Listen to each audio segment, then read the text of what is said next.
A long time ago, Moses asked God to see his glory.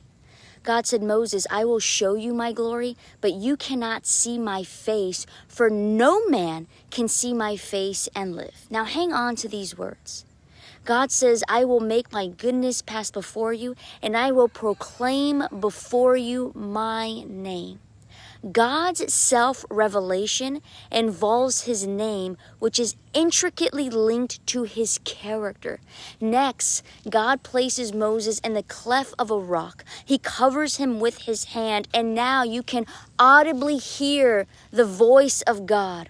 The Lord God, a God merciful and gracious, slow to anger and abounding in steadfast love and faithfulness, keeping love for thousands, forgiving iniquity and transgression and sin. By no means does he pardon the guilty, but it was declared and known to Moses that day, as the glory of God passed before him, that the glory of God was the very character of God.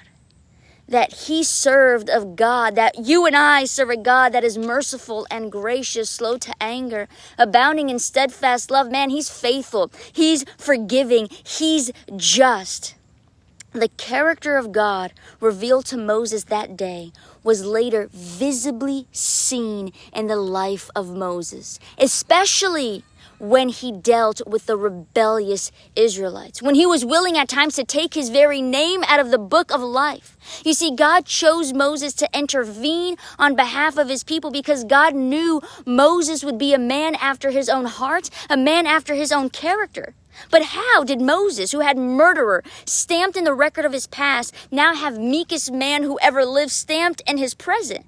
How did he go from murderer to meek?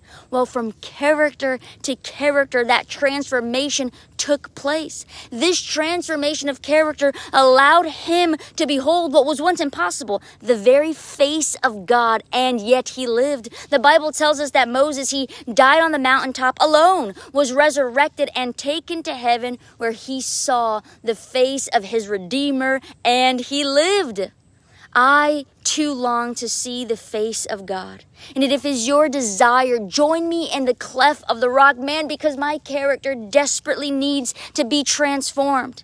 And so as we behold the character of God, as we behold the character of his faithful followers every single day, our characters too will be transformed from glory to glory, day to day, faith by faith. It's from character to character that transformation takes place.